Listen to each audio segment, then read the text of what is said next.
अभिवादन स्वीकार कीजिए ब्रजेश मिश्रा का और आप देखना शुरू कर चुके हैं द डिबेट। बहनों भाइयों, दिल्ली के परिणाम ने भारतीय जनता पार्टी को चमत्कारिक जीत दी है। दिल्ली में 27 साल के बाद भारतीय जनता पार्टी वो किला जीतने में कामयाब रही जो 6 बार उसको हार का सामना करना पड़ा, लेकिन बीजेपी का मनोबल और उसकी रणनीति इतनी कारगर रही कि फाइनली 7वें अटेम्प्ट में उसने दिल्ली का किला फतह कर लिया। क्या कारण थे आम आदमी पार्टी की इस शिकस्त के और कांग्रेस का इसमें क्या रोल था? सारी चर्चा आज की डिबेट में। बहनों भाइयों, भारतीय जनता पार्टी को भी शायद यकीन नहीं था कि दिल्ली की जनता उनको छप्पर फाड़ कर वोट देगी, इतने वोट देगी। भारतीय जनता पार्टी ने दिल्ली में लैंडस्लाइड विक्ट्री की है, बहुत बड़ी जीत हासिल की है। यह कोई सामान्य नहीं बल्कि असाधारण जीत है बीजेपी की। केजरीवाल के शासन और उसके पहले 3 बार के कांग्रेस पार्टी के शासन के बाद ये 7वें अटेम्प्ट में भारतीय जनता पार्टी कामयाब हुई है। इस 7 अटेम्प्ट तक बीजेपी ने खुद को बचा के रखा, हर हमले और हर तरीके के जवाब के लिए, हर रणनीति के लिए खुद को तैयार रखा, संगठित रखा। बीजेपी की इस जीत से बहुत बातें सीखने लायक भी अन्य राजनीतिक दलों से है कि कैसे एक के बाद एक हार के बाद भी हौसले को टूटने नहीं देना है, रणनीति को बिगड़ने नहीं देना है, कैंपेन की स्ट्रेटजी को बनाए रखना है, मोमेंटम बनाए रखना है। इन राजनीतिक दलों से बीजेपी से कुछ सीखना भी चाहिए। यूं ही इतने चुनाव बीजेपी जीत कर नहीं आ रही है। इसके पीछे उनके कार्यकर्ताओं की मेहनत, उनकी रणनीति, उनकी विचारधारा, उनके तौर तरीके, उनकी कैंपेन की स्टाइल। फाइनली केजरीवाल को हराने में बीजेपी कामयाब रही। भारत की राजनीति में जब से पैदा हुई पार्टी आम आदमी पार्टी, तब से वो अजेय थी। अपनी सबसे बड़ी लहर में भी प्रधानमंत्री मोदी और बीजेपी केजरीवाल को नहीं हरा पाए थे, लेकिन 2025 में भारतीय जनता पार्टी ने केजरीवाल के किले को फतह कर लिया, करारी शिकस्त दी। आम आदमी पार्टी 1/3 सीटों पर बची जितनी उसके पास पहले थी। बीजेपी को मैंडेट मिला। इस मैंडेट से तमाम सीखने लायक बात भी निकली और तमाम नए निष्कर्ष भी निकले। वो क्या कारण थे कि आम आदमी पार्टी को इस तरह की हार का सामना करना पड़ा? क्या आम आदमी पार्टी ने इसका आत्मविश्लेषण किया? और वो कौन से फैक्टर्स थे जिन्होंने बीजेपी को किक दिया? अब अगला सवाल है, आपका क्या होगा? वो एक डायलॉग था ना, वो आपका क्या होगा, क्या फराज भाई? पूरा अपनी तो जैसे तैसे, आपका कि जनाबे वाली। जनाबे अली। अब थोड़ा पिक्चर के डायलॉग याद नहीं रहते। आपका क्या होगा जनाबे अली, मतलब आम आदमी पार्टी का अब क्या होगा? What next? अब तो हार हो गई उनकी, दिल्ली की सत्ता से बाहर। What next? 2 बड़े चैलेंज, पंजाब के मैंडेट और वहां की सरकार को इंटैक्ट रखना, पार्टी संगठन को बचाए रखना, और दिल्ली के नगर निगम को किसी तरह फिसलने से रोकना, जो कि अब मुश्किल लग रहा है। अब कभी भी दिल्ली में नगर निगम पर बीजेपी का कब्जा हो जाएगा। उसके बाद पंजाब की सरकार को बचाना, वहां के विधायकों को इंटैक्ट रखना, पार्टी संगठन को बचाए रखना केजरीवाल के लिए बहुत बड़ी चुनौती है। बीजेपी अब सत्ता में आने के बाद आम आदमी पार्टी को अब चूकने का मौका अपने खुद को नहीं देगी बीजेपी। अब आम आदमी पार्टी का कंप्लीट ऑपरेशन होगा। आम आदमी पार्टी की हार तो अभी एक ट्रेलर है, इसके बाद बीजेपी के जो आक्रामक शैली और तौर तरीके होंगे, आम आदमी पार्टी को झटके वहां से लगेंगे। सत्ता बहनों भाइयों बहुत बड़ी चीज होती है, बहुत बड़ी बात होती है। भारतीय राजनीति में सत्ता तो बहुत बड़ी बात है, अन्य मुल्कों में अलग इसके डेफिनेशन है, पर भारत में सत्ता सब कुछ होती है। जब तक केजरीवाल के पास सत्ता थी, दिल्ली में उनके लोग टूटे नहीं, लेकिन अब केजरीवाल विपक्ष में है, स्वयं की सीट हार गए हैं, सिसोदिया हार गए, सत्येंद्र जैन हार गए, सौरभ भारद्वाज भी हार गए, जिनके बारे में कहा गया था सब हार जाएंगे, सौरभ भारद्वाज नहीं हारेंगे। मतलब त्रिवेदी ही बचेगा, बट त्रिवेदी भी फाइनली हार गया। तो इन कारणों का विश्लेषण करने की आवश्यकता है। बीजेपी की जो प्रचार शैली, आम आदमी पार्टी के प्रति आक्रामक रुख, और दो मुद्दे हैं जो बहुत बुरी तरह से चिपके केजरीवाल पे। यमुना, उसकी सफाई न होना, उसको बीजेपी ने एक मैसिव एजेंडा बना दिया, केजरीवाल को उस पर माफ़ी भी मांगनी पड़ी। और दूसरा Sheesh Mahal, luxurious bungalow chief minister का, ये बड़ा मुद्दा बना। और जिस भ्रष्टाचार आंदोलन के खिलाफ ये पार्टी पैदा हुई, बीजेपी ने उसी मुद्दे पर उनको उलझा के और घेर के रखा। आम आदमी पार्टी के विधायकों के खिलाफ भी नाराजगी दिखी, ये वोटिंग में दिखा। लेकिन एक बात आम आदमी पार्टी के फेवर में है, क्या? कोर वोटर अभी भी उनसे जुड़ा हुआ है, वरना कोई कारण नहीं था कि लगभग 44%, 43% वोट है। यानी कोर वोटर उनके साथ है। कोर वोटर कौन है? Lower middle class, salaried class, नौकरी पेशा, दलित और मुसलमान। मध्यम वर्ग उसके ऊपर बीजेपी कब्जा करने में कामयाब रही और पूर्वांचलियों को अट्रैक्ट कर लिया बीजेपी ने। लेकिन अभी भी केजरीवाल और उनकी पार्टी 43% वोट शेयर से ज्यादा है और बीजेपी को सिर्फ 2.25% अधिक वोट हैं। ऐसा नहीं कि बीजेपी सीट में ज्यादा है, लेकिन कंफर्टेबल उसके पास वोट शेयर नहीं है, जो आने वाले वक्त में गेम भी हो सकता है। अब आइए बात कर लेते हैं कांग्रेस की भूमिका की। लोग ये कहते हैं, विश्लेषक ये कहते हैं कि कांग्रेस आम आदमी पार्टी की हार का कारण है। आम आदमी पार्टी ने उसी दिन अपनी पटकथा लिख ली थी जिस दिन पार्टी ने कांग्रेस को बीच चौराहे पर अकेले छोड़ने का ऐलान कर दिया। तो कांग्रेस के पास चुनाव लड़ने के अलावा और कोई विकल्प नहीं था, तो कांग्रेस ने चुनाव लड़ा और केजरीवाल को फोकस करके चुनाव लड़ा। लगभग 7% वोट शेयर कांग्रेस लेके आई। 3 बार 0-0-0 का रिकॉर्ड बनाने वाली दिल्ली में इकलौती पार्टी है जिसको एक सीट नहीं मिली। लेकिन कांग्रेस बहनों भाइयों बहुत खुश है, कमरा बंद करके डांस कर रही है, खिड़की बंद करके डांस कर रही है, नाच रहे हैं। बीजेपी से ज्यादा अगर कोई खुश है केजरीवाल की हार से, कांग्रेस पार्टी। क्यों? बाप का, भाई का, चाचा का, दादा का, सबका बदला ले लिया कांग्रेस ने। किससे? केजरीवाल से। बाप दादा से मतलब मनमोहन सिंह की सरकार हटो गिरवाई, मतलब यूपीए की सरकार चली गई, कांग्रेस पार्टी देश की सत्ता से बाहर हुई तो आज तक ही है। सारा इल्जाम केजरीवाल के सर ही फोड़ा कांग्रेस ने। शीला दीक्षित की सरकार की अपमानजनक विदाई कांग्रेस के ने आम आदमी पार्टी के मत्थे फोड़ी। कांग्रेस का ही मानना है बीजेपी से तो हम लड़ रहे हैं विचारधारा के आधार पर देश में, आज नहीं कल बीजेपी को हराएंगे, सत्ता में आएंगे। लेकिन केजरीवाल जैसे लोग अगर बचे तो ये मार देंगे पार्टी को। इसीलिए फैजल ने सबका बदला लिया। मतलब संदीप दीक्षित भी हो सकता, कोई भी, फैजल मतलब कांग्रेस भी आप सोच सकते हैं। तो फैजल ने सबका बदला लिया और ठीक से लिया। तो क्या हुई? वाकई ये सब है। नेक्स्ट चैलेंजेस के लिए क्या आम आदमी पार्टी तैयार है? बीजेपी के अभी भयानक आक्रमण आम आदमी पार्टी पर बाकी है। कुछ बयान फिर आज की डिबेट।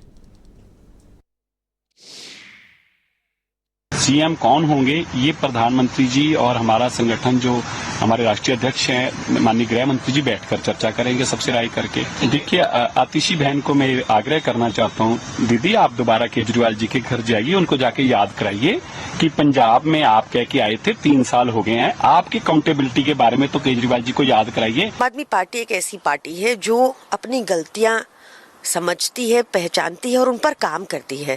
तो we will definitely look into the reasons कि हमारा वोट शेयर क्यों घटा। हम लोग अब एक कंस्ट्रक्टिव ऑपोजिशन का रोल प्ले करेंगे और इंश्योर करेंगे कि we hold BJP accountable to the promises they have made for the people of Delhi. देखिए, हारे तो दिल्ली पे हैं, मंथन पंजाब का कर रहे हैं। मेरे को समझ नहीं आ रही, क्योंकि इनको पता है जो पंजाब के हालात इन्होंने कर रखे हैं पिछले 3 साल से, लोगों की जो हालात हैं, बहुत बुरी हालत है पंजाब की, और उस हालत को ये ठीक नहीं कर पाएंगी क्योंकि इनका असर लोगों के मन में जा चुका है। आज से 13 वर्ष पूर्व पूरे भारत में एक राजनीतिक नवजागरण की जो लहर आई थी, जिसमें वैकल्पिक राजनीति के बीज छिपे हुए थे, जहाँ से कुछ अच्छा हो सकता था, वो सारा युद्ध, वो सारा संघर्ष, एक निर्लज्ज आदमी, एक ऐसा आत्ममुग्ध असुरक्षित व्यक्ति जिसने एक दुर्योधन की भांति काम किया कि 5 गांव भी नहीं दूंगा, सुच्यग्रम न विदास्यामी बिना युद्धे न केशव, सब माधवों के समझाने के बाद भी उसके कारण ये पतन हुआ।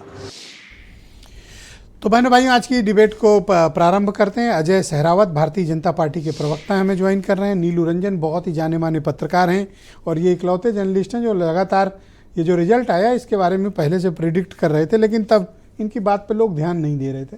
तो आज मैंने निवेदन करके स्पेशली बुलाया कि उनकी बात सही साबित हुई। फराज किदवई समाजवादी पार्टी के प्रवक्ता, प्रियंका गुप्ता उत्तर प्रदेश में कांग्रेस पार्टी की प्रवक्ता हैं और वंशराज दुबे आम आदमी पार्टी के मुख्य प्रवक्ता हैं उत्तर प्रदेश में, और वीरेंद्र सिंह जी हमारे स्टेट हेड। स्वागत। अजय जी, मैं आपसे जानना चाहता हूं कि वो कौन से कारण हैं जिसने भारतीय जनता पार्टी को दिल्ली में इतनी बड़ी सफलता दिलवाई? ब्रजेश जी, मुझे लगता है कि हमारी पार्टी एक वैचारिक पार्टी है, एक आइडियोलॉजिकल कैडर हमारे पास है। आज दुनिया के सबसे बड़े लोकप्रिय नेता नरेंद्र मोदी जी का चेहरा हमारे पास है, और सच की बात यह है कि भाजपा मतलब भरोसा, मोदी माने भरोसा। तो जो संकल्प पत्र हमने बनाया और संकल्प पत्र तक को जो हमने लोगों तक पहुंचाने का काम किया, मुझे लगता है मोदी जी के भाषण सुनने के बाद लोगों ने उनकी बात पर विश्वास किया कि हाँ, सच में दिल्ली का चेहरा बदल सकता है। ये लंदन पेरिस के वादों से दिल्ली ने समझा कि ये सब धोखा है, ये सब झांसा है। और हमने जब उनको प्रॉमिस किया कि हम दिल्ली को बेहतर दिल्ली और एक विकसित दिल्ली बनाने की बात करेंगे, तो मुझे लगता है उन लोगों को वो बात समझ में आई है। और दिल्ली ने हमको इतनी बम्पर जीत का जो कर्ज हम पर डाला है, क्योंकि आज दिल्ली का मालिक जो अपने आप को कहता था, उसको दिल्ली की जनता ने बता दिया कि दिल्ली का असली मालिक दिल्ली की जनता है, ना कि कोई एक्टिविस्ट कहीं से निकला हुआ और जो आपदा की तरह दिल्ली पर आन पड़े। ऐसा कोई आदमी दिल्ली का मालिक नहीं है। हम तो इसको कर्ज की तरह ले रहे हैं कि दिल्ली ने हमें एक बहुत बड़ी जिम्मेदारी सौंपी है, क्योंकि दिल्ली इतनी बड़ी आपदा से निकली है। मुझे लगता है हम अपनी बात लोगों तक पहुंचाने में कामयाब रहे। मोदी जी के चेहरे पर लोगों ने वोट किया है, और हम जिस संकल्प पत्र के साथ इस समय सत्ता में आए हैं, हम आपसे भी वादा करते हैं और आपके थ्रू आपकी जनता से भी वादा करते हैं, देखिएगा इस दिल्ली को एक बेहतर और एक विकसित दिल्ली बनाने का काम भारतीय जनता पार्टी की सरकार करेगी। मुख्यमंत्री कौन होगा, इसको लेकर आपकी पार्टी में बड़े असमंजस हैं, और कितना समय चाहिए आपको चीफ मिनिस्टर तय करने में? देखिए, मैं आपसे आग्रह करूंगा, मुझे लगता है कि देखिए, मीडिया अपनी अटकलें लगा रहा है और मीडिया हर बार अपने अंदाजे लगाते रहता है, और you are free to do so. आप लोग को स्वतंत्र है इस तरह की बात करने के लिए। लेकिन मुझे लगता है हम एक डिसिप्लिन पार्टी से आते हैं। हमारा हर कार्यकर्ता एक डिसिप्लिन कार्यकर्ता है। हमारा संगठन तय करता है, हमारा पार्लियामेंट बोर्ड तय करता है, उस पर चर्चा होगी, चेहरों के नाम पर चर्चा होगी, और जब कोई चेहरा फाइनल होगा, ऑफकोर्स मीडिया तक सबसे पहली खबर पहुंचाई जाएगी। मैं तो दिल्ली में भजन लाल शर्मा और मोहन यादव ढूंढ रहा हूं। नहीं, आपका ढूंढना जायज़ है और आप किसी भी नाम पर अटकलें लगा सकते हैं, मैं तो कहता हूँ। और हम सरप्राइज करने के लिए जाने जाते हैं। हमारी पार्टी वैचारिक दृष्टि से जानी जाती है। एग्जैक्टली, बहुत सुंदर बात आपने कही। लाते हैं तो सरप्राइज ही करते हैं। आपने ये बहुत अच्छी बात कही, उससे मेरी बात की पुष्टि भी होती है कि आप सरप्राइज के लिए जाने जाते हैं। यानी जो प्रचलित नाम हैं उनको आप सरप्राइज करोगे। आई अप्रिशिएट कि आपने ऑनेस्टली सरप्राइज देने की बात। तो मैं परवेश वर्मा का नाम काट दूं, मेरे कहे गए शब्द को मैनिपुलेट ना करें। मैंने फिर कहा, मैं किसी नाम पर टीका टिप्पणी करने के लिए वाजिब आदमी नहीं हूं। मुझे लगता है इस संगठन का निर्णय है, एक इंटरनल अफेयर है। पार्टी जो डिसिप्लिन से चलती है, जो कॉन्स्टिट्यूशन से चलती है, वो संगठनात्मक दृष्टि से जब इस पर विचार करेगी, आपको चेहरा फाइनल होने के बाद सबसे पहली खबर आप ही को दी जाएगी। हाँ, लेकिन आपने जो सरप्राइज वाली बात कही उससे मैं सहमत हूं, आपकी बात से मैं सहमत हूं। अब ठीक है,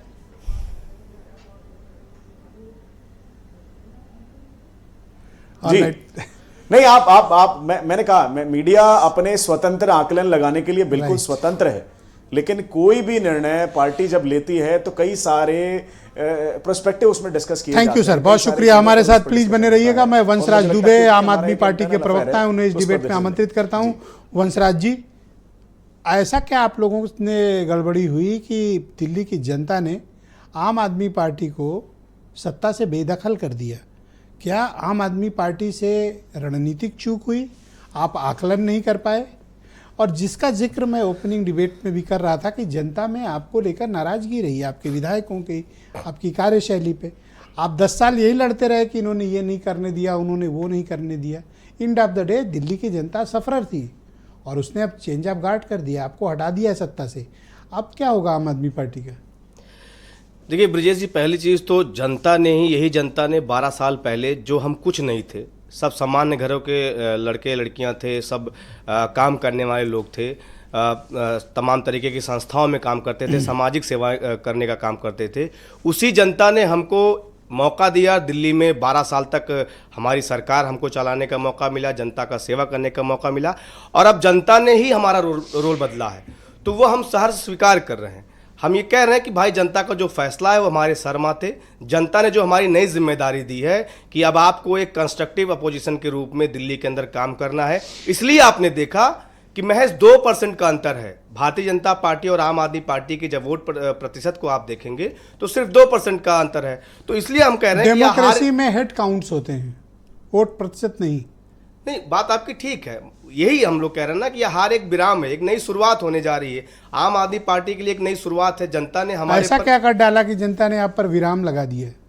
देखिए, अब जनता का जो आदेश हुआ, और जनता का आदेश था कि आप 12 साल तक सरकार चलाइए, हमने सरकार चलाई। जो हमसे गलतियां हुई हम उसका आत्ममंथन कर रहे हैं, हम चिंतन कर रहे हैं। पहले दिल्ली के हमारे पदाधिकारियों के साथ बैठक हुई, कल जो पंजाब के हमारे तमाम पदाधिकारी थे, विधायक थे, उनको भी बुलाया गया है। माननीय अरविंद केजरीवाल जी के साथ उनकी बैठक है, उस पर भी एक तरीके से चिंतन मंथन होगा कि हमसे कहाँ कैसी चूक रह गई।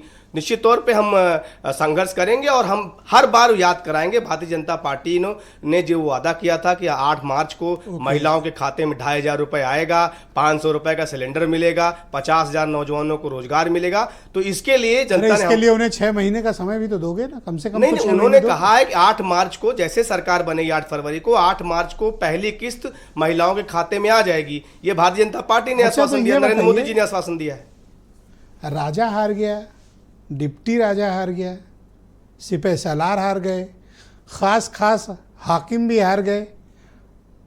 कुछ तो किया है आपने? नहीं, हम क्या थे? जनता ने आपको बेदखल किया है तो कोई तो बात होगी। ब्रजेश जी, हम क्या थे आप बताइए ना। 2012 आपकी क्रेडिबिलिटी पे, आपके एंटी करप्शन इमेज पे, आपके डेवलपमेंट प्लान पे, आपकी नीतियों को जनता ने खारिज कर दिया। देखिए, पहली चीज तो आपको पता है कि इस पूरे चुनाव में आम आदमी पार्टी की तरफ सिर्फ जनता थी, और भारतीय जनता पार्टी के पास कांग्रेस थी, ईडी थी, सीबीआई थी, दिल्ली पुलिस थी, एलजी साहब थे। यानी आपने देखा कि पूरे चुनाव में आम आदमी पार्टी एक आंदोलन के तरीके से इस चुनाव को लड़ रही थी, और हमारी कहीं कोई सुनवाई नहीं थी। हमने कम से कम 500 कंप्लेन की होगी दिल्ली पुलिस के पास, चुनाव आयोग के पास, कि खुलेआम कैसे कैमरे के सामने धांधली हो रही है, पैसा बांटा जा रहा है, चुनाव रुपया बांटा जा खत्म, रहा है। ये सब कंप्लेन की बात खत्म। मैं वही कह रहा हूं कि हमारे लिए कांग्रेस अगर बीजेपी के साथ थी तो 2024 में तो कांग्रेस आपके साथ थी, तब भी आपको कितनी शर्मनाक पराजय का सामना पार्लियामेंट इलेक्शन में करना पड़ा। ये बैक टू बैक आपकी 2 बड़ी हार है। आपकी पार्टी खतरे के मुहाने पे खड़ी है। आपको एहसास है कि आपको दिल्ली की जनता ने रिजेक्ट किया है। नहीं, मैं इसको रिजेक्ट हम लोग कैसे मान सकते हैं? रिजेक्ट का मतलब तो जनता ने कांग्रेस को रिजेक्ट किया, 3 बार से उनको 0 दिया। रिजेक्ट का होने का मतलब वो होता है, हमको तो जनता ने कांग्रेस से मजबूत विपक्ष दिया है कि आप संघर्ष करिए और हमारे मुद्दे उठाइए, हमारे मुद्दे पर लड़िए और भाजपा को अकाउंटेबल बनाइए। क्या कांग्रेस ने आम आदमी पार्टी को हरा दिया है? निश्चित तौर पे जब आप आकलन करेंगे, मुझे लगता है बहुत सारे राजनीतिक विश्लेषकों ने भी देखा कि किस तरीके से चाहे वो चुनावी दौर में जब आपने देखा कि खुलेआम पैसे बांटे जा रहे थे, महिलाओं के ऊपर अभद्र टिप्पणियां की जा रही थी, कांग्रेस के किसी नेता ने नहीं बोला। अजय माकन ने राष्ट्रद्रोही और देशद्रोही अरविंद केजरीवाल जी को बताया, भाजपा के किसी नेता को बताया? तो बताइए। एक बात बताओ मुझे, तो 5 सीट दे देते ना। पहला गठबंधन तोड़कर कौन भागा? आम आदमी पार्टी। किसने कहा जी अब कोई अलायंस नहीं है? ये आपके ने कहा। कांग्रेस तो स्तब्ध खड़ी थी बेचारी, उसको तो पता भी नहीं था कि आप गठबंधन तोड़ने जा रहे हो। नहीं, तो कांग्रेस के साथ आपने कांड किया। मैं थोड़ा सा, तो अब उनके पास चुनाव लड़ने के अलावा दुबे जी क्या विकल्प है? देखिए, कोई एनजीओ तो है नहीं, चुनाव तो लड़ेंगे। बिल्कुल वही मैं कह रहा हूं कि हम भी एक राष्ट्रीय पार्टी है, वो भी एक राष्ट्रीय पार्टी है। हम कांग्रेस को चुनाव जिताने के लिए या कांग्रेस हमको चुनाव जिताने के लिए तो काम नहीं करेगी। हाँ, लेकिन शुरुआत आपने देखी कि लोकसभा के चुनाव में हमारे नेता अरविंद केजरीवाल जी ने दिल्ली के अंदर 3 सीटों पर कांग्रेस के प्रत्याशी के प्रचार किया। आपने एक भी सीट क्यों नहीं दी कांग्रेस पार्टी? तो वो बात तो पहले फिर किस आधार पर आप कंप्लेन कर रहे हैं कि इन्होंने आपके साथ धोखा किया? ये बात अगर हम भी कहें कि भाई हरियाणा में हमको क्यों नहीं दिया सीटें, आपको उनका साथ भी नहीं चाहिए, आप उनको धकिया के किनारे भी कर दे रहे हो। आप कह रहे हो कि कांग्रेस बेवफा है। नहीं, ये तो सोनम मुझे बेवफा लगता है- कांड हो गया। नहीं, मुझे Thank लगता you, है बहुत कि शुक्रिया, कांग्रेस के राष्ट्रीय धन्यवाद। नेतृत्व अच्छा, जो है जिम्मेदारी कोई लेगा इस हार की? इस हार की कौन जिम्मेदारी लेगा? केजरीवाल? नहीं, हमारी पूरी पार्टी, सिसोदिया? हम सब लोग जिम्मेदार हैं उसके लिए। थैंक यू, बहुत शुक्रिया आपका। मैं प्रियंका गुप्ता, उत्तर प्रदेश में कांग्रेस कमेटी की प्रवक्ता है। मैडम, आपकी पार्टी के ऊपर आरोप है कि आपने दिल्ली में आम आदमी पार्टी को हरवा दिया, बीजेपी की सरकार बनवा दिया, और आम आदमी पार्टी कहती है कि आप तो बीजेपी की गोद में हैं। हार गई 3 बार, आप 0 0 0। लेकिन इतनी खुश क्यों हैं आप लोग? देखिए ब्रजेश जी, अभी जो ये प्रवक्ता जी बोल रहे थे आप पार्टी के, तो मुझे लगता है खिसियानी बिल्ली खम्बा नोचे वाला हाल नहीं है इनका। आप ये बताइए कि 70 सीटों पे चुनाव लड़ रहे थे, ये 14 कर रहे हैं, बाकी की बची ये 56 थोड़ा सा सीटें। ह्यूमैनिटेरियन कंपैरिजन करें, किसी को बिल्ली उल्ली ना कहें। अरे भाई देखिए, ऐसा है, ये कहावत है, और हमारे हिंदुस्तान में कहावत जो है ना, वो कोई किसी को बिल्ली बनाने के लिए नहीं होती। बिल्ली बिल्ला कोई मतलब ह्यूमैनिटेरियन कहावत भी कह सकती हैं। अरे भाई देखिए, किसी कहावतें को बिल्ली कह हैं, रही हैं, अब बताइए। आपको बुरा लग रहा है तो बात अलग है। मैं क्यों बुरा मानूंगा? नहीं, अब मुझे तो आपको दुख है आपने नहीं, इंसान को अब बिल्ली आपको बताया। बुरा लग रहा है तो बात प्लीज अलग है। आप बोले, कंटिन्यू प्लीज। नहीं देखिए, मैं दिल्ली की जनता को धन्यवाद देना चाहती हूँ। कांग्रेस पार्टी में जो भी कमियां रही, जो भी हमने इलेक्शन लड़ने में कमियां रही, उस पर हम आत्मचिंतन करेंगे, आत्ममंथन करेंगे, और बेहतर तरीके से दिल्ली की जनता की आवाज़ उठाएंगे। और किसी ने कहा कि आपदा गई, हम तो कहते विपदा आ गई। अब बताइए, जो गंगा की सफाई नहीं कर पाया वो कह रहा है कि हम तो यमुना भी साफ कर देंगे। अब बताइए, कोर्ट ने क्या कहा कि गंगा जी भ्रष्टाचार में पैसे बनाने की मशीन बन चुकी है। अब वो यमुना के साथ क्या करेंगे ये तो देश देखेगा। पर मैं एक बात ज़रूर कहना चाहती हूँ कि जो वादे किए गए हैं, चाहे वो प्रदूषण को लेकर हो, चाहे वो यमुना की सफाई को लेकर हो, चाहे वो 500 रुपये का सिलेंडर हो। भाई 500 रुपये का सिलेंडर उत्तर प्रदेश में तो है नहीं। उत्तर प्रदेश छोड़िए, जहाँ जहाँ इन्होंने घोषणा की वहाँ नहीं दे पाए। तो मुझे लगता है कि भाई भारतीय जनता पार्टी की कथनी और करनी में अंतर है। आम आदमी पार्टी हारी है तो आप इतनी खुश क्यों हैं? देखिए, मुझे लगता है ऐसा कि क्या मिल गया आपको कि बीजेपी से ज्यादा तो कांग्रेसियों को मैं देख रहा हूँ, बाकायदा पार्टी सार्टी चल रही भी। फराज किदवई मुझे बता रहे थे। देखिए, बात कि खुशी कहीं की रात नहीं में होती खिड़की है। दरवाजा बंद करके डीजे उजे लगा के बड़ा मतलब नहीं ढंग से डांस हुआ है। देखिए ऐसा क्या हुआ? ब्रजेश जी, आप बेहतर समझते हैं कि जो एंटी इनकम्बेंसी थी वो जो है आप पार्टी के खिलाफ थी। पिछले 10 साल से ये सत्ता में है, और अगर 10 साल के पीछे आप जाएंगे तो आपको बेहतर समझ में आएगा कि ये पार्टी क्या करके आई थी। क्या करके ये आई थी? शीला जी को भ्रष्टाचारी बता के आई थी, और वही भ्रष्टाचार जो आज तक साबित नहीं हुआ। आप बताइए, इन्होंने कहा हम लोकपाल लेके आएंगे, वो उस पार्टी के लिए जो आरटीआई की सुविधा पहले दे चुकी थी। आरटीआई मतलब आपको राइट टू इन्फॉर्मेशन। आप किसी भी विभाग में जाइए और तो ये पूछिए आपके साथ कि कितना अगर पैसा इतना खर्च घात- हुआ, कहाँ खर्च किया। इन्होंने इतनी दुश्मनी ये है आपके- कांग्रेस पार्टी का चाल चरित्र। आप गुस्सा क्यों कर रही हैं? अरे भाई देखिए, आप सवाल सुने। बात तो गुस्से क्या की नहीं कारण है। थे कि दो जब आपके साथ इतना कांड किए बैठी है कांग्रेस, तो दो बार उनके घर में घुस के आप खाना खाने क्यों गई थी? देखिए, मुझे लगता है कि जब गठबंधन की बात आई तो हमने गठबंधन धर्म भी निभाया, पर ये कौन सा धर्म है? नहीं। देखिए, दुश्मन से मिल गए, अगर ये दुश्मन है तो। अरे भाई देखिए, दुश्मन की बात नहीं होती है। जब आपकी सत्ता है तो आपसे सवाल तो पूछेंगे ना। और आपने पहले ही कह दिया भाई हम कोई एनजीओ थोड़ी ना, हम तो चुनाव लड़ने के लिए हैं, और आज से नहीं लड़ रहे हैं, हम 100 साल से चुनाव लड़ते चले आ रहे हैं। तो ऐसा नहीं है। एक वर्ग है जो ये मानता है कि अगर आप नहीं लड़ती तो ये वंशराज की पार्टी आ जाती सत्ता। देखिए, मैं फिर कहूंगी कि ये हार इनकी बड़ी हार है, ये 14 सीटों की हार नहीं। ये बाकी की सीटों पे क्यों हार गए ये बता दीजिए। हमारा वोट परसेंटेज तो 7% था। तो हकीकत ये नहीं है, हकीकत ये है कि इनके जो करनी है वो पूरी तो क्या तरीके से। इनकी हार का क्रेडिट आपको दे दें? आप खा गई इनको। देखिए, मुझे नहीं लगता, मैंने पहले ही कह दिया भाई, खिसियानी बिल्ली खंबा नोचे। काम नहीं करेंगे तो जनता आपको हटा ही देगी। आपने भ्रष्टाचार की बात करी, आज खुद आप इसमें भ्रष्टाचारी बिल्ली कौन है। है और खंबा कौन है मैडम? अरे भाई, ये तो समझदार के लिए इशारा नहीं, काफी है। हो सकता है इतनी समझदारी ना हो, तो आप बता दें बिल्ली नहीं, कौन नहीं, है आप और देखिए, आप खंबा कौन समझदार है। के लिए इशारा काफी है। हाँ? और मैं इतना जरूर कहना चाहूंगी कि ये जनता है, ये सब जानती है। आप जो वादे करके आए थे वो पूरा नहीं करेंगे, आपसे सवाल पूछेगी। एक ऐसा परिणाम है फराज किदवई जी जिसमें बीजेपी और कांग्रेस दोनों खुश हैं। मैं भारतीय राजनीति में ऐसा कोई उदाहरण आपको नहीं मिलेगा कि ऐसा परिणाम दिया दिल्ली की जनता ने कि बीजेपी भी डांस कर रही है और कांग्रेस पार्टी भी डांस कर रही है, दोनों खुश हैं। ऐसा क्या केजरीवाल ने गुनाह कर डाला किदवई साहब?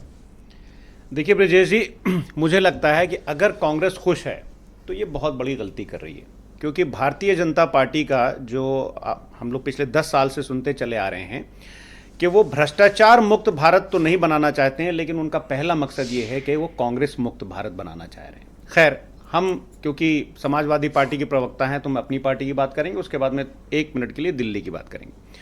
ब्रिजेश जी, आपने हमारे राष्ट्रीय अध्यक्ष, जननायक, इस देश के भावी प्रधानमंत्री आदरणीय अखिलेश यादव जी का एक ट्वीट पढ़ा, जिसमें उन्होंने क्या कहा है दिल्ली के इलेक्शन के बाद? उन्होंने कहा कि इंडिया मजबूत होगा और हम और आप कई बार अपनी हार से बहुत कुछ सीखते हैं, आने वाले समय के लिए रास्ता बनता है। तो ब्रजेश जी, इतनी विनम्रता, इतनी दूरदर्शिता और इतना कमिटमेंट जितना मैंने पढ़ा है, लिखा है, इसमें कौन सीखेगा? ये भी तो बताओ ना, किसको सिखा रहे हो? ब्रजेश जी सुनिए तो मैं बता रहा हूं। तो जितना मैंने पढ़ा है, इतना कमिटमेंट और इतनी विनम्रता या तो मुझे नेहरू जी में दिखी, या अटल बिहारी वाजपेयी जी में दिखी, और या मनमोहन सिंह जी में दिखी। एक फानी बदायूं का एक शेर है जो हमारे राष्ट्रीय अध्यक्ष जी ने कहा है कि मौजों की सियासत से मायूस ना हो फानी, गिरदाब की हर तह में साहिल नजर आता है। गिरदाब मतलब बवंडर। तो हमारे राष्ट्रीय अध्यक्ष जो हैं वो, चलो कम से कम कोई आपने बिल्ली खंबा तो नहीं किया। अब दूसरी बात मैं आपको बताऊं कि एक भारतीय जनता पार्टी ने फेक नैरेटिव फैलाया, फेक। और सर, जनादेश को आप फेक नैरेटिव कैसे कहते हैं, जबकि उसी जनादेश से आज समाजवादी पार्टी देश की तीसरी सबसे बड़ी पार्टी है? सर, मैं जनादेश के ऊपर कुछ नहीं बोल रहा हूं, मैं बोल रहा हूं भारतीय जनता पार्टी जो बार बार बोल रही है कि अरविंद के, अभी मैं देखिए एक्सपोज करने जा रहा हूं। किसको? भारतीय जनता पार्टी को। कांग्रेस को नहीं? सुनिए, आगे सुनते जाइए, मजा आएगा आपको। कि बार बार भारतीय जनता पार्टी ये बोल रही है कि अरविंद केजरीवाल जी ने ये नहीं किया, अरविंद केजरीवाल जी ने वो नहीं किया। आज इंडियन एक्सप्रेस में आरबीआई, नीति आयोग, मॉस्पी और पीआरएस लेजिस्लेटिव रिसर्च की एक रिपोर्ट छपी है। ये प्रधानमंत्री जी का के अंडर में सब कुछ आता है। उसके हिसाब से आम आदमी पार्टी ने दिल्ली में जो काम किया, या तो उत्तर प्रदेश में जब जननायक आदरणीय अखिलेश यादव जी सरकार थे तब हुआ, या अब दिल्ली में हो रहा है। इसमें कम से कम 10 पैरामीटर्स ऐसे हैं जिसमें हरियाणा से कंपेयर किया गया है, और हर पैरामीटर पर आम आदमी पार्टी ने दिल्ली को एक बेहतरीन गवर्नेंस दिया है।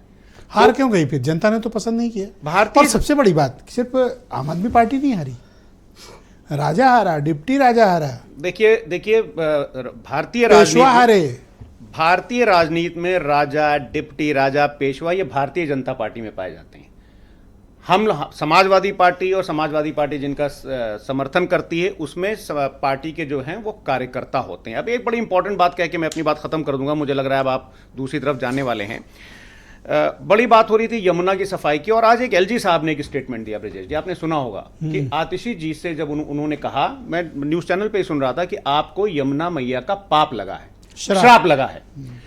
तो क्या प्रधानमंत्री जी को गंगा मैया का श्राप लगा है, या उनको गंगा मैया का श्राप लगेगा? पर वो तो जीत रहे हैं। नहीं, मैं वही बोल रहा हूं। आप देखिए कि एलजी, गवर्नर, ये सब जब बैटिंग करने के लिए आ जाएंगे तो इस देश के लोकतंत्र तो का ये क्या आतिशी को उसी वक्त सामने मुंह पे जवाब देना चाहिए, तो ये बाहर आके बेचारगी वाली कौन सी अब बात? आतिशी जी ने उनको मुंह पर आपको कोई बुरा कहेगा, अभी अजय को कोई बुरा बोले, अजय जवाब देंगे। आपको कोई बुरा कहे, आप जवाब देंगे। ये सुन के आके बाहर करना, भैया हमें ऐसे कह दिया है, अरे जब कह रहे थे तो आपको बोल देना चाहिए था। देखिए ब्रजेश जी, अब आतिशी जी ने उनको क्या जवाब दिया होगा, क्या जवाब नहीं दिया होगा, ये मुझे नहीं पता। लेकिन केजरीवाल कैसे हार गए फिर?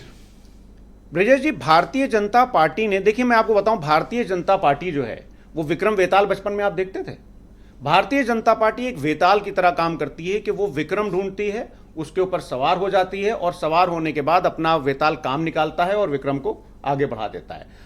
अब देखिए दिल्ली में जो कुछ हुआ वो भारतीय जनता पार्टी ने उसी वेताल की तरह काम किया, और एक फेक नैरेटिव फैला करके, मैं फिर बोल रहा हूं, भ्रष्टाचार भ्रष्टाचार भ्रष्टाचार। एक भी अरविंद केजरीवाल जी के ऊपर अगर बहुत शुक्रिया, मैं नीलू रंजन जी को सुप्रीम कोर्ट ने कहा हो कि उन्होंने भ्रष्टाचार किया था। आपका बहुत शुक्रिया, मैं नीलू रंजन जी को आमंत्रित करता हूं।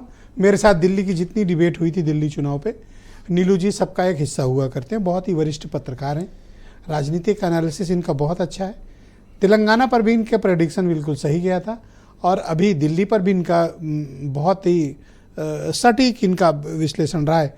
नीलू जी बहुत स्वागत, और मैं आपको बधाई दूंगा कि आपका ऑब्जर्वेशन बिल्कुल सही गया। तो फाइनली आपने क्या फाइंडिंग्स हैं, हार का कारण क्या है आम आदमी पार्टी की, और बीजेपी को इतनी लैंडस्लाइड विक्ट्री क्यों? देखिए, एक जो मैं पहले से ही कह रहा हूं, जो ये जो एक बात आई कि दिल्ली में विकास नहीं हुआ है, और पिछले 10-12 साल से विकास बिल्कुल ठप है। जो गंदा पानी जो घरों में आ रहा था नल से वो महत्वपूर्ण मुद्दा था, जो सीवर ओवरफ्लो कर रहा था वो बड़ा मुद्दा था, सड़कें टूटी हुई थी वो बड़ा मुद्दा था, पॉल्यूशन जो है वो बड़ा मुद्दा था। तो जो मध्यम वर्ग जो सबसे पहले 2011-12 में अन्ना आंदोलन के पीछे खड़ी थी, आम आदमी पार्टी के पीछे खड़ी थी, अरविंद केजरीवाल के पीछे खड़ी थी, वो मध्यम वर्ग इस बार छिटक गया। और मैंने आपको बताया था कि मध्यम वर्ग के बारे में कहा जाता है कि दिल्ली में कुछ लोग 45% कहते हैं, कुछ लोग 67% कहते हैं कि मध्यम वर्ग है। मध्यम वर्ग का छिटकना एक बहुत बड़ी बात होती है कि अगर वो चला गया तो सिर्फ फ्री बीज के सहारे आप वोट तो ला सकते हैं, और 43% वोट है, बहुत बड़ा वोट है, उनको कम नहीं है। लेकिन मध्यम वर्ग का छिटकना बहुत बड़ी चीज है, जो अरविंद केजरीवाल खुद अपनी सीट हारे, क्योंकि यहां मध्यम वर्ग का जो वोट बैंक है वो ज्यादा है वोट, और ये बड़ी चीज थी। अभी जो एक बात हो रही थी कांग्रेस की, तो देखिए कांग्रेस ने तो 2013 में तमाम आरोपों के बावजूद, 14 में मतलब तमाम चीजों के बावजूद भी इनको समर्थन दिया था। आम आदमी पार्टी की सरकार बनाई थी, अरविंद केजरीवाल को मुख्यमंत्री बनाया था, और 2020 में जो 2025 में जितनी कांग्रेस खुश है उससे ज्यादा खुश तो 2020 में कांग्रेस थी। और पी चिदम्बरम ने तो ट्वीट करके खुशी जाहिर की थी, तमाम बड़े नेताओं, कुछ और बड़े नेताओं ने ट्वीट करके खुशी जाहिर की थी। मैं नीलू जी ये जानना चाहता हूं, बीजेपी के पूरे कैंपेन और वायदे में 3 ऐसी कौन सी बातें हैं जो जनता को बहुत क्लिक की, और वो 3 कौन से प्रमुख मुद्दे हैं जिसने आम आदमी पार्टी को बड़ा ह्यूज डेंट दिया? देखिए जो 3 जो महत्वपूर्ण बातें हैं जो भाजपा के, एक तो वो था कि दिल्ली में जो विकास नहीं हुआ है हम विकास लाएंगे, जो पानी की, सड़क की, सीवर की समस्याएं जो हैं वो हम दूर करेंगे। और तीसरा जो एक महत्वपूर्ण बात अगर हम मान सकते हैं कि जो करप्शन की बात थी, जो झगड़े की बात थी, करप्शन में नहीं झगड़े की बात जो थी कि केंद्र सरकार कुछ नहीं करने देती है हमें, और अरविंद केजरीवाल कहते थे कि हम पंगु बने हुए हैं, तो उन्होंने कहा कि अगर डबल इंजन की सरकार आएगी तो दिल्ली का विकास भी दुगनी गति से होगा। मुझे लगता है ये 3 चीजें लोगों के मन में की, और एक मध्यम वर्ग को जो खासतौर पे 12 लाख का जो आयकर में छूट दिया वो भी अहम भूमिका निभाया। अगर अरविंद केजरीवाल जी की गलती माने आम आदमी पार्टी की जो 3 कमियां रही, वो ये कमियां रही कि डेवलपमेंट जो नहीं हुआ, लोग याद करते रहे, आप तमाम जगह सुनते होंगे कि भाई विकास तो केवल हुआ था शीला दीक्षित के समय में, उसके बाद जो नहीं हुआ।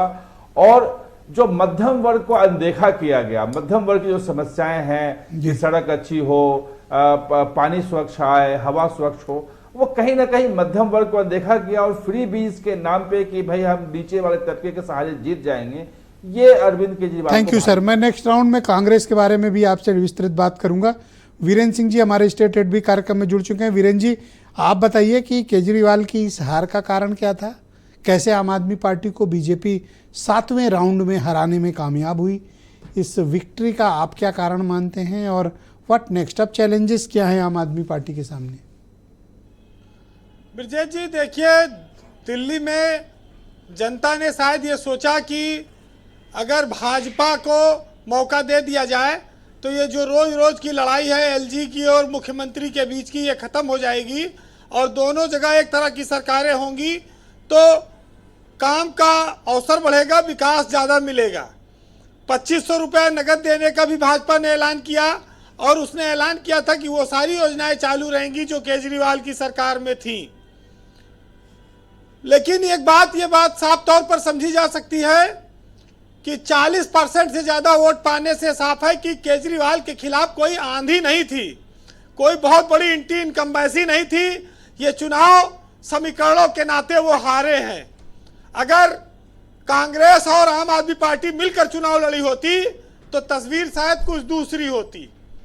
ये अलग अलग लड़ना और कांग्रेस का वोट काटना केजरीवाल का हार का कारण बना, अन्यथा 43-44% वोट कोई मामूली बात नहीं है। 2-2.5% के अंतर से ये दिल्ली में उनके हाथ से सत्ता खिसकी है। तो एक बहुत साफ है कि लड़ाई एकदम करीबी थी, नेक टू नेक थी, और भाजपा को भी एक बहुत बड़े वर्ग का समर्थन था और आम आदमी पार्टी के भी साथ था। वहीं पर कहीं 1000, कहीं 500, कहीं 600 इस तरह वोटों का अंतर आया और चुनाव परिणाम बदल गया। लेकिन केजरीवाल के लिए सदमा है, लेकिन जो खैरात मॉडल है, जो खटाखट मॉडल था, ये सब जमीन पे आ गया। खटाखट वाले तो नाहक जश्न मना रहे हैं जिनको कोई सीट नहीं मिली है। आज कांग्रेस का ये एक धड़ा बहुत बड़ा ये तर्क देता है कि जब आम आदमी पार्टी हारेगी तभी तो हम पनपेंगे, लेकिन 0 सीट पाकर आप पनपने की उम्मीद कैसे कर सकते हैं? अगर आप कम से कम 10 विधानसभा जीते होते, विधायक होते आपके, या आपके पास 12-15% वोट आया होता, तो आप ये मान सकते थे कि अगली बार आप आम आदमी का विकल्प बनकर दिल्ली में बीजेपी को टक्कर दे सकते हैं। ये कांग्रेस की सोच यहाँ पर मुझे लगता है कि फेल हो गई है, और कांग्रेस में ये भी बात फिर साफ हुई है कि वह अपने बूते देश की सियासत में किसी राज्य में आगे नहीं बढ़ सकती है। उसको वो वोट तो काट सकती है, लेकिन अकेले दम पर सरकार नहीं बना पाएगी। उसको नेतृत्व करने की चाह को छोड़ना होगा, और जो साझी भूमिका है उसमें कांग्रेस को विभिन्न राज्यों में अपने अस्तित्व को देखना चाहिए।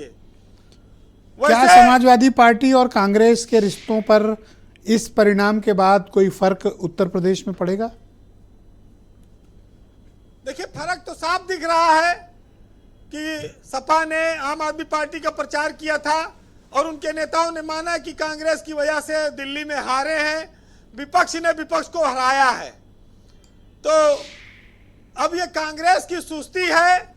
अगर वो इसी चाल से चलती रही तो शायद यूपी में 27 में उसके साथ गठबंधन हो पाए या ना हो, या डिमांड इतनी हो कि शायद हाथ ना मिल पाए।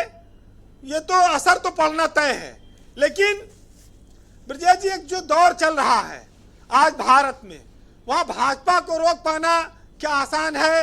ये लोग जो तितर बितर होके लड़ रहे हैं, इनके लिए भाजपा हिंदुत्व, आस्था, राष्ट्रवाद और मोदी के नाम पर एक ऐसे रथ पर सवार है जो लगातार अजेय होता जा रहा है। हरियाणा और मध्य प्रदेश में कांग्रेस के नेताओं ने अगर गलत बयानी ना की होती तो अपने सहयोगियों को उनको इतना अपमान न झेलना पड़ा होता, तो शायद आज कांग्रेस के लिए उनके मन में इतनी ज्यादा खटास न होती। तो बीजेपी में ये अनुशासन है जो कांग्रेस से इतर दिखाता है। वो अपने सहयोगियों के बारे में कभी कुछ नहीं बोलते और उनको बड़ा सम्मान देते हैं।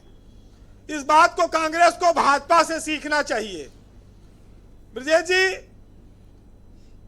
आज इस देश की सियासत में आम आदमी पार्टी की हार ने एक बहुत बड़ा परिवर्तन का संकेत भी दिया है। वो बदलाव लाएगी और ये बात इन लोगों को नोट करके रखनी चाहिए कि जिस तरह से आप लोकसभा चुनाव में हारे, भाजपा ने 240 सीटें जीती थी लोकसभा में, उसने कई दिनों तक जश्न नहीं मनाया था, लेकिन दिल्ली चुनाव हारने के बाद भी कांग्रेस जश्न मना रही है। ये किस तरह की जीत उसको मिली है, किस तरह से आत्ममुग्धता है, ये वो जाने। एक दुश्मन मारा गया। हाँ, अब ये चीजें जो हैं कांग्रेस के लिए शोभा नहीं देती हैं, क्योंकि उनके लिए अभी संभावनाओं के कोई द्वार खुले नहीं है। भारतीय जनता पार्टी को हराने के लिए अभी उनको बहुत मेहनत करनी पड़ेगी। अभी कांग्रेस को कोई थाली में परोस के सत्ता मिलने वाली नहीं है। लेकिन एक महत्वपूर्ण बात आई कि भाजपा ने कहा कि हमारा मुख्यमंत्री शीश महल में नहीं रहेगा। तो मुझको खाली डर इतना है कि शीश महल की हालत उत्तर प्रदेश के उन 2 बंगलों की तरह न हो जाए जो एक अखिलेश यादव, एक मुलायम सिंह के नाम पे अलाट था कि वहां कोई जाए ही ना, वहां जंगल पनप जाए। ऐसे दिल्ली में भी कहीं एक शीश महल ना बन जाए, ये भी एक बड़ी समस्या है। आपको याद होगा कि 2017 में कांग्रेस ने एक नारा दिया था कि 27 साल यूपी बेहाल। उसी नारे को भाजपा ने दिल्ली में दिया और दिल्ली में वो चुनाव जीतकर आ गए। 27 साल बाद भाजपा वहां सत्ता में लौटी है। तो देखिए दोनों नारों में और किस्मत में कितना अंतर है। कंक्लूड करें। वैसे शिक्षा जगत में लॉर्ड मैकाले के नाम से मशहूर हो चुके थे और वो भी चुनाव हार गए, मनीष सिसोदिया। जनता ने बड़ी बेरहमी के साथ इस बार वोट दिया है, जो ये बताता है। देखिए, सियासत हो, शिक्षा हो, जीवन हो, सफलता हो, लोगों को परिणाम से मतलब है, प्रयास से मतलब नहीं है। और सबसे बड़ी समस्या यह है कि हमारे हाथ में सिर्फ प्रयास है, परिणाम नहीं है।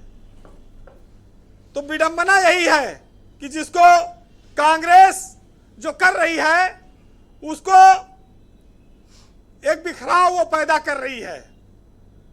उसको लेकर शायद ऐसा लगता है कि उसने कोई रिसर्च नहीं किया है और उसको ये नहीं समझ में आ रहा है कि ऐसी राजनीति का रिटर्न उसको कितना मिलेगा।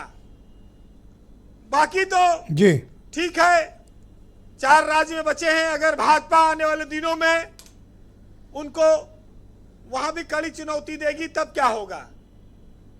फिलहाल आज मैं साहित्य के बजाय एक आदर्श वाक्य सुनाऊंगा कि लोगों को जीवन में भगवान कब कब याद आते हैं।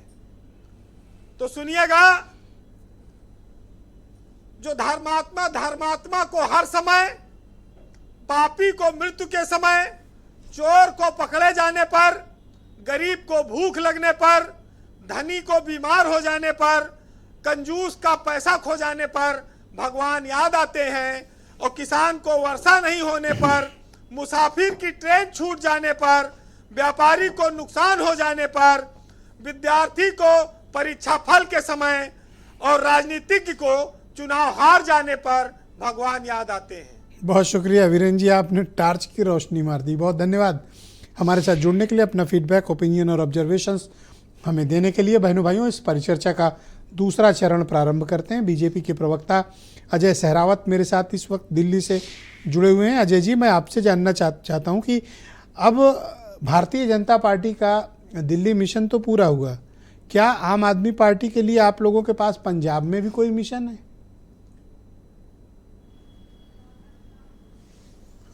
नहीं, देखिए, पंजाब में तो उनकी बहुमत की सरकार है और इंडिया अलायंस और ये सब आपस में मिलके क्या गलबैयाँ करते हैं। क्योंकि देखिए ना, 2024 में भी थोड़े दिन पहले तक इंडिया अलायंस में इन्होंने दिल्ली में इलेक्शन लड़ा था और तब भी अरविंद केजरीवाल ने दिल्ली की जनता को ये कहा था कि देखो भाई, अगर तुम चाहते हो मैं जेल ना जाऊँ तो मुझे जिता देना। तो लोगों ने नहीं जिताया, जेल चले गए।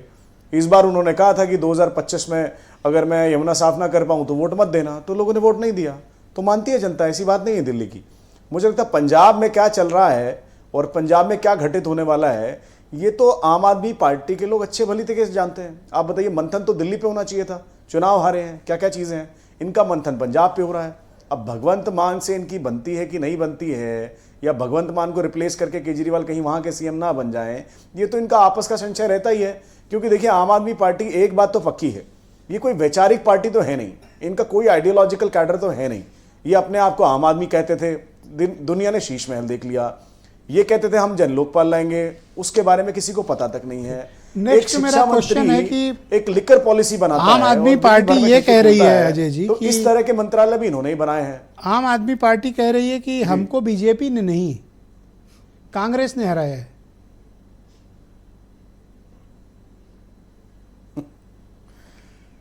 देखिए साहब, ऐसा है, मैं कई बार आम आदमी पार्टी के प्रवक्ताओं को भी सुनता हूं और जिस तरह के अहंकार की भाषा और एक तरह से उनके अंदर एक भाव जरूर है कि हर चीज का जिम्मेदारी का ठेकरा फोड़ने के लिए उन्हें कोई ना कोई मिल ही जाता है।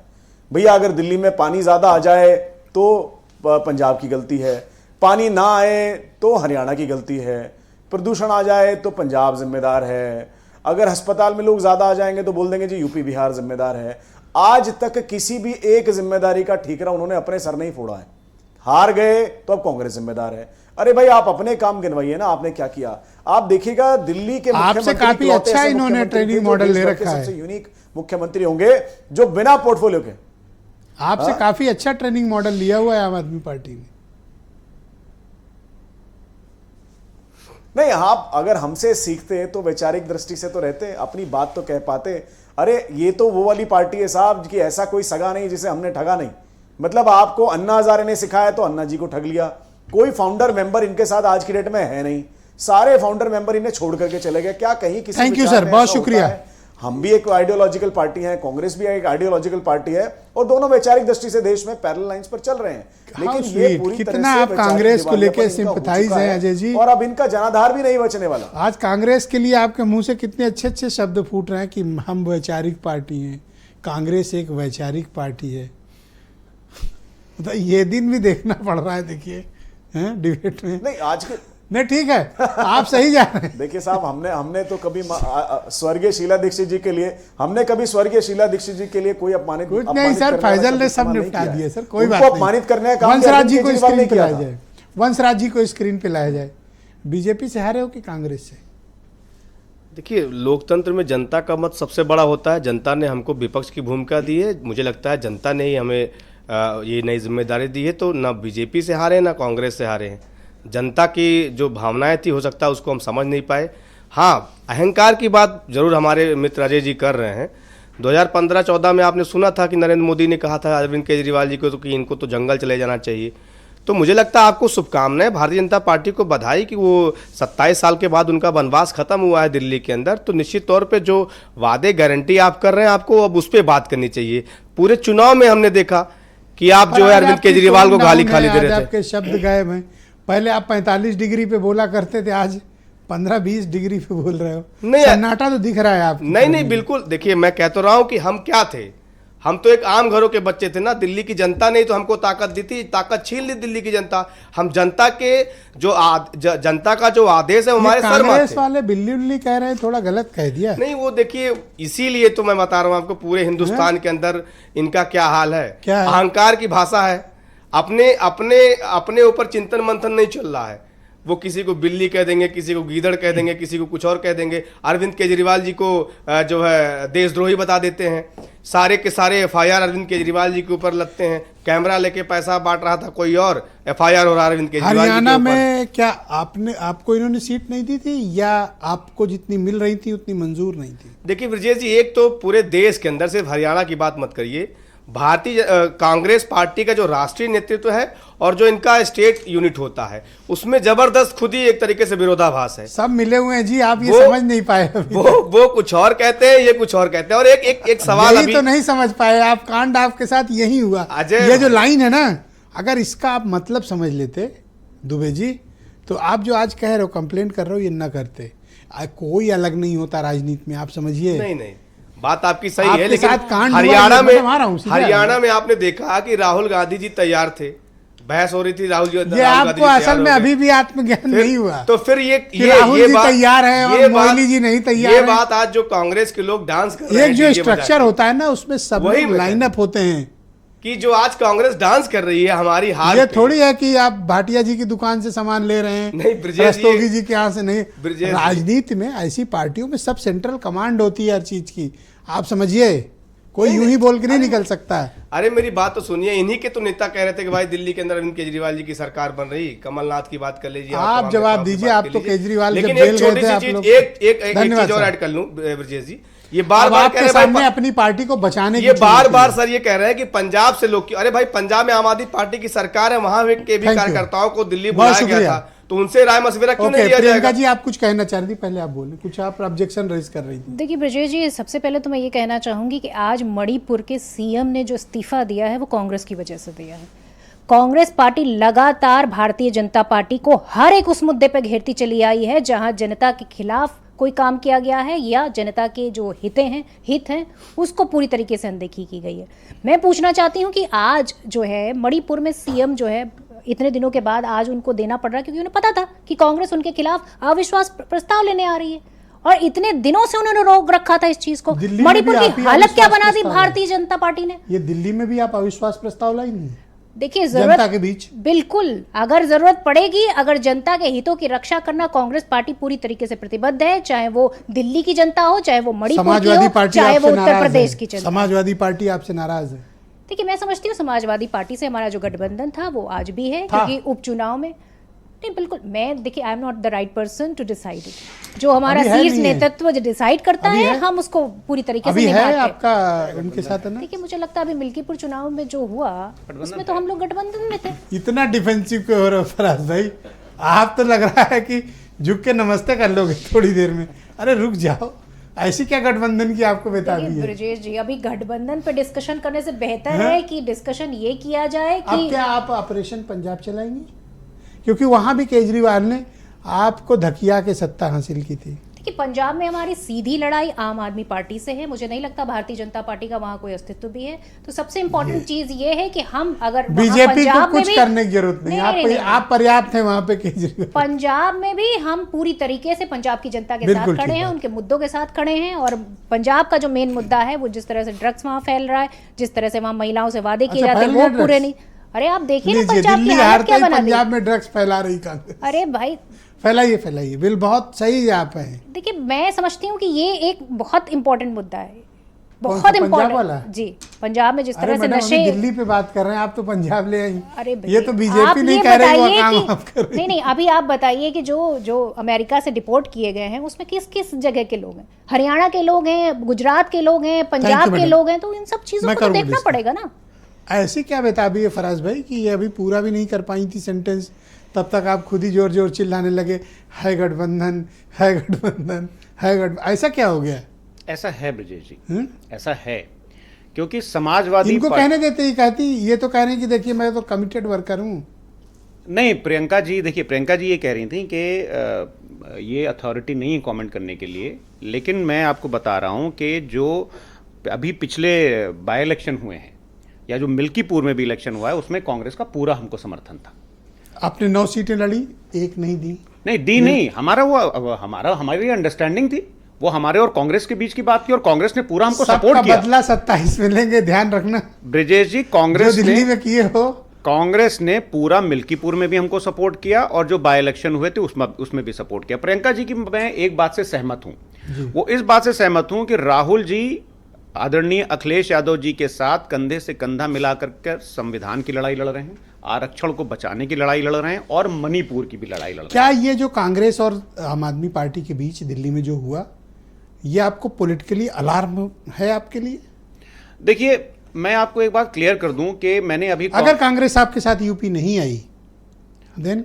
नहीं, वो देखिए बात की बात है कि यूपी आएगी कि नहीं आएगी, लेकिन एक बात तो मैं कहूंगा, कांग्रेस हमारी एक अच्छी पार्टनर है और राहुल जी से और हमारे राष्ट्रीय अध्यक्ष जननायक आदरणीय अखिलेश यादव जी से एक अच्छी केमिस्ट्री है। लेकिन एक बात तो मैं बोलूंगा कि मध्य केजरीवाल से प्रदेश, कौन सी खराब केमिस्ट्री थी?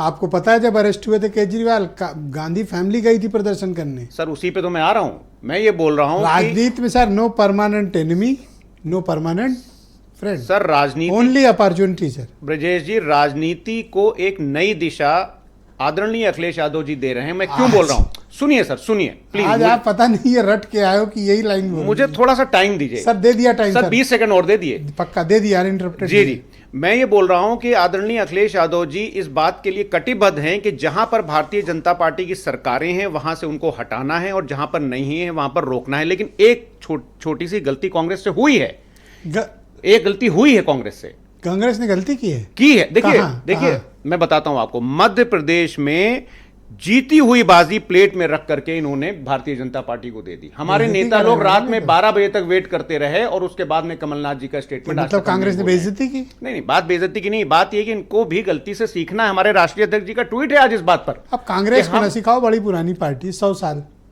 सर मैं मानता हूं 100 साल पुरानी पार्टी है, लेकिन यह है कि आज जो क्या आप सीखने को तैयार है मैडम? देखिए learning is a continuous process. अगर कोई क्लास लेती है फराज की दुआई है सपा, तो आप लोग एक स्टूडेंट बनकर सीखेंगे उनसे? क्या प्रॉब्लम है? ब्रजेश जी सर पूछने तो दो, ऐसे क्यों इरिटेट हो रहे हो? ब्रजेश जी, मुझे लगता है कि जो विचारधारा की लड़ाई है उसमें आवाज कहाँ चली गई? कांग्रेस पार्टी पूरी तरीके से डरे ये दोनों बैठे। संविधान बचाने की लड़ाई लड़ती है, लोगों के अधिकार बचाने की लड़ाई लड़ती है। जी को लाया जाए सर स्क्रीन पे। नीलू जी बहुत स्वागत आपका। सर ये बताइए व्हाट नेक्स्ट, अब आपका क्या होगा?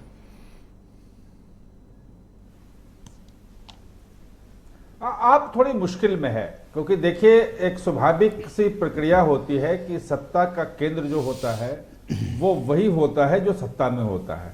अब अरविंद केजरीवाल सत्ता में नहीं है, संयोजक हैं आपके, लेकिन भगवंत मान सत्ता में है, बड़ा राज्य है।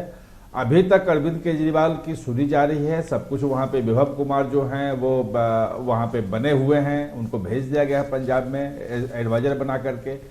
लेकिन मुझे लगता है कि कहीं ना कहीं से वो एक सत्ता का जो केंद्र है वो चेंज होगा, उसके परिणाम जो है वो कुछ दिनों में 2-4 महीने 6 महीने देखने को मिलेंगे। लेकिन सबसे महत्वपूर्ण बात जो है कि कांग्रेस उत्साहित है और कांग्रेस को लग रहा है कि उससे जो 2022 में पंजाब की सत्ता जो छीनी गई थी, आम आदमी पार्टी ने छीनी थी, वहां कम से कम वो खुद वापस ले ली, क्योंकि वहां भाजपा नहीं है और अकाली दल की स्थिति भी वहां ठीक नहीं है, तो सीधे टक्कर में कांग्रेस है वहां पे। लेकिन जो सबसे बड़ी बात है, जिस बात पे लोग चर्चा नहीं कर रहे हैं, कि जो 2020 में कांग्रेस खुश हो रही थी अरविंद केजरीवाल के जीतने पे, आम आदमी पार्टी के जीतने पे, आखिर 2025 में वो हारने पे खुश क्यों है? वो इसलिए है कि 2022 को अगर आप ध्यान रखेंगे तो 3 चुनाव में, पंजाब में तो खैर आप सत्ता में आ गए आम आदमी कांग्रेस को हरा के, लेकिन गोवा का चुनाव 6% वोट केवल मिला और 2 विधायक बने थे कांग्रेस आम आदमी पार्टी के। लेकिन जो नैरेटिव की लड़ाई थी उसमें कांग्रेस के जाने में उसकी बड़ी भूमिका थी। गुजरात में 13% वोट आम आदमी पार्टी को मिला और 5 या 6 विधायक जीते थे, लेकिन जो कांग्रेस की हार थी उस नैरेटिव में बड़ी भूमिका आम आदमी पार्टी की थी। तो सवाल यह है कि कांग्रेस ने नहीं किया, कांग्रेस तो आम आदमी की जीत पे, क्या ये कांग्रेस बदल गई है? क्या कांग्रेस 2019 के लोकसभा चुनाव आक्रामक हो गई है और वो बीजेपी से पहले अपने जो छोटे छोटे सहयोगी हैं पहले इन्हीं को ठीक कर देना चाहती है? देखिए, कांग्रेस में कॉन्फिडेंस आया है। अगर आप देखेंगे 2014 में 42 सीटें थी, उनकी 44 सीटें थी और 52 सीटें थी या 53 2019 में। इस बार लगभग 99-100 सीटों पे कांग्रेस है और कांग्रेस में कॉन्फिडेंस आया है कि anti Modi anti Bhajpa vote जो है वो उसी के पास है और नेता प्रतिपक्ष और प्रतिपक्ष की पार्टी को है तो कांग्रेस है पूरे देश में। तो इसलिए वो अपनी खोई जमीन जो है जहां जहां वो प्राप्त करना चाह रही है और वो जो सहयोगी हैं उनके साथ समझौता भी मतलब झुक के नहीं करना चाह रही है, बिल्कुल एकदम गिर के नहीं करना चाह रही है। अब मैं देखूंगा कि सर बिहार में कांग्रेस कितना झुकती है और उत्तर प्रदेश में कितना झुकेगी। ये एक महत्वपूर्ण फैक्टर्स होंगे, 2 बड़े राज्य हैं। नहीं, मुझे नहीं लगता है कि बहुत झुकेगी। पिछली बार जितनी सीटें कांग्रेस को देनी पड़ी थी बिहार में, भी तत्काल तो बिहार है 70 या 71 सीटें देनी पड़ी, तो अब मतलब नो मोर कुर्बानी, उतने पे जरूर अड़ेगी। तो अब नो मोर कुर्बानी, क्योंकि सामने वाले को भी डर है कि अगर बहुत शुक्रिया गई तो भले वो न जीते लेकिन हरा जरूर सकती है। मैं आप सभी अतिथियों का बहुत आभार प्रकट करता हूं कि बड़े सब्र संयम के साथ आप सबने अपने अपने विचार प्रस्तुत किए और बहनों भाइयों आप सबका भी बहुत शुक्रिया कार्यक्रम देखने के लिए। धन्यवाद, नमस्कार।